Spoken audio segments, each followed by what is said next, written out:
Ini kalau mempersiapkan ngaji kitab Kasyifatus Sajjah dikarang oleh Syekh Nawawi. Syekh Nawawi itu ulama top Indonesia yang hidup di Mekah, juga meninggal di Mekah.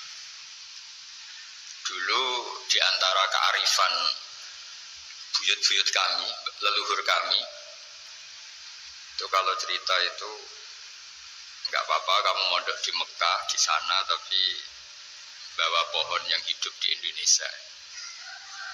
Jadi artinya bawa manhaj metode dakwah yang bisa hidup di Indonesia.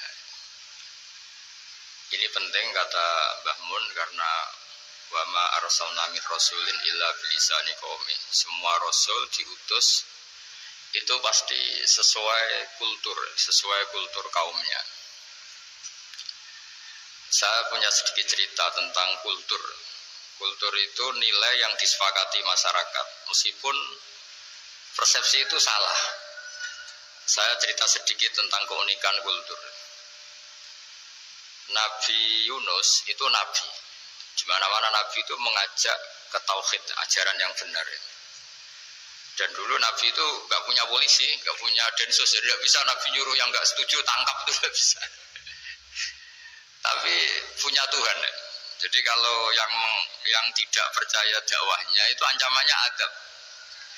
Dulu itu nggak ada polisi, nggak ada pengadilan, sehingga kalau ada kesalahan itu ancamannya itu akan turun apa?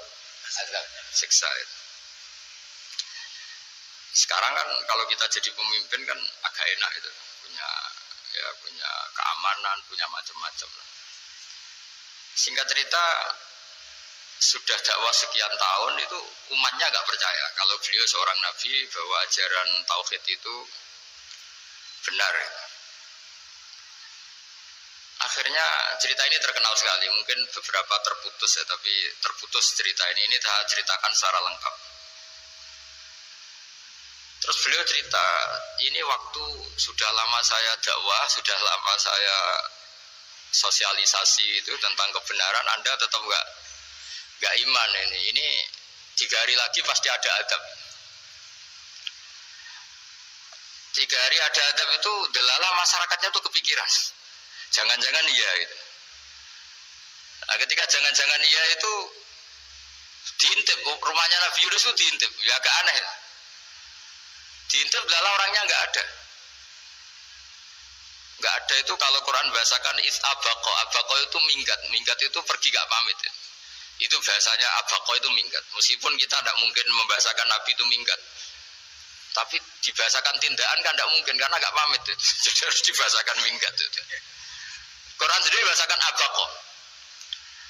Nah, cara berpikir masyarakat gini, kalau kampung ini mau dibalik sama Allah, mau ada adab, logikanya yang tahu akan ada adab itu pasti sudah pergi. Padahal Nabi Yunus pergi ini bukan karena takut adab, mangkel. Seniai suwi gagal seminggat ya kan gitu. Jadi ada kiai minggat itu ada dalilnya, karena dulu itu kalau mangkel itu suami mangkel istri itu ya harus minggat, istri harus minggat. Dulu itu ya boleh, maksudnya boleh itu ya kalau darurat ya minggat sedikit lah, tidak apa-apa. Nah, Nabi Yunus itu minggat tadi abaqo itu kalau dalam bahasa Arab pergi gak pamit ya. Kalau orang Jawa bilang minggat. Kalau itu sebenarnya saking mangkelnya, saking emosinya, beliau akhirnya meninggalkan kaumnya tanpa pamit. Tapi kaumnya itu menjadi tahu bahwa ini serius Yunus, buktinya dia agak berani di kampung, berarti mau ada adab betul itu. Dan efek positif dari teori itu, teori kultur tadi, kalau ada adab pasti dia pertama yang lari. Kayak dukun itu, kenapa kita tidak percaya dukun nomor itu? Itu kan paling yang minta nomor dulu ada SDSB itu, forecast itu kan paling salam template-nya kan 100.000, padahal dulu forecast itu berapa kalau menang? Kan miliaran ya, juta.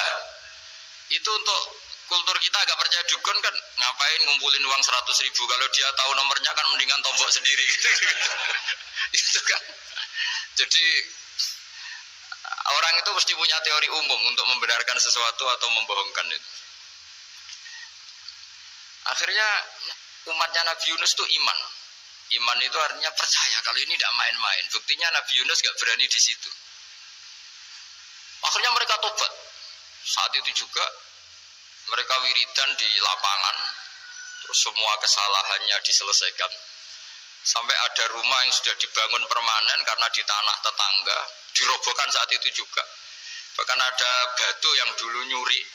Satu dua batu yang dulu hasil nyuri. Saat itu juga dirobohkan, dikembalikan sama penghuni. Wah, hari itu semua kedoliman diselesaikan. Ini penting saya utarakan, jadi tobat itu tidak hanya istighfar. Kalau istighfar ribet, tobatnya orang punya utang terus istighfar gitu kan ribet. Kan ribet itu. Ada punya utang harus minta maaf itu kan ribet itu. Harus diselesaikan. Tobat. Tobat diterima sama Allah. Batas akhir finish dari harusnya ada adab, misalnya Senin, Selasa, Rebu, harusnya Rebu itu sudah kena adab. Ternyata Rebu itu tidak kena adab.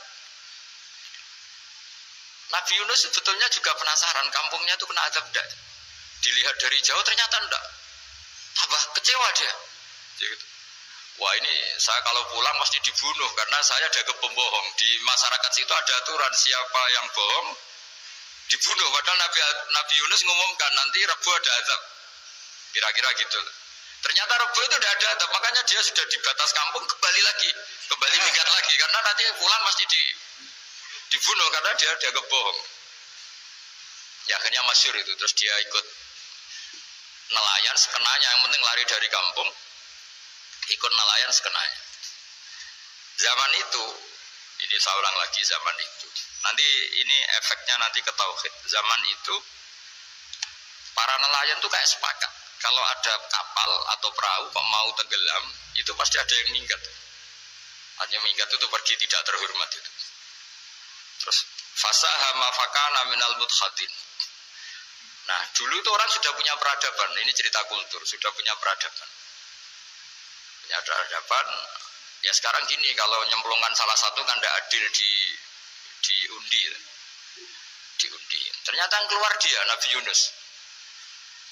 Terus mereka tahu ini orang nggak pantas dikorbankan. Karena Nabi di mana-mana itu ganteng. Memang Allah itu punya sunat unik. Nabi itu harus paling ganteng di kampungnya. Nasabnya juga harus paling baik. Kabar-kabarnya juga istrinya harus paling cantik. Itu memang aturannya gitu. Nggak tahu saya. Dulu saya juga janggal. Kenapa Nabi aturannya harus gitu? Tak angen-angen di pemimpin elek izin itu. Maksudnya misalnya mau memimpin dia pasak keriting itu kan piye gitu rasanya itu. Jadi Nabi itu pasti itu paling ganteng di kampungnya, terus dari nasab ya terbaik, terus rata-rata istrinya itu ya selain solihah itu ya paling cantik. Karena ya dibully kan, sopar tidak jadi Nabi, bujone elek kan ya ribet kalau misalnya ada yang bully gitu kan juga ribet. Singkat cerita terus dia akhirnya ditenggelamkan, dibuang karena beliau seorang nabi. Faltaqamahul hut, beliau ditelan ya.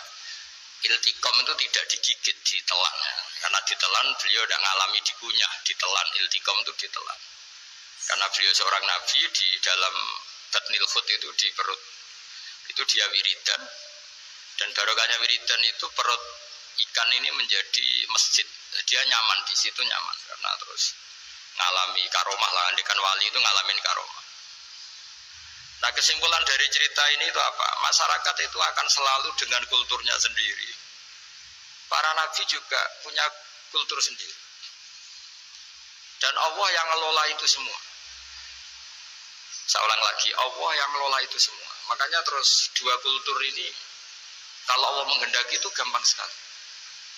Akhirnya yang terjadi apa? Nabi Yunus ya dikasih sanksi Allah karena pergi tidak pamit. Masyarakatnya justru enggak, karena tobat. Dan tobatnya masyarakatnya ini karena kekeliruan Nabi Yunus. Keliru dengan makna bukan dosa. Andai kan Nabi Yunus saat itu kok di rumah ingin menyaksikan adab, itu masyarakat mesti gak percaya kan ada adab. Mau ada adab kok dia di rumah gitu. Jadi unik, Allah cara ngelola masyarakat itu unik. Dari keunikan-keunikan cara Allah ini kemudian lahirlah ilmu yang bernama ilmu tauhid, ilmu tawakal, ilmu pasrah nang pangeran itu.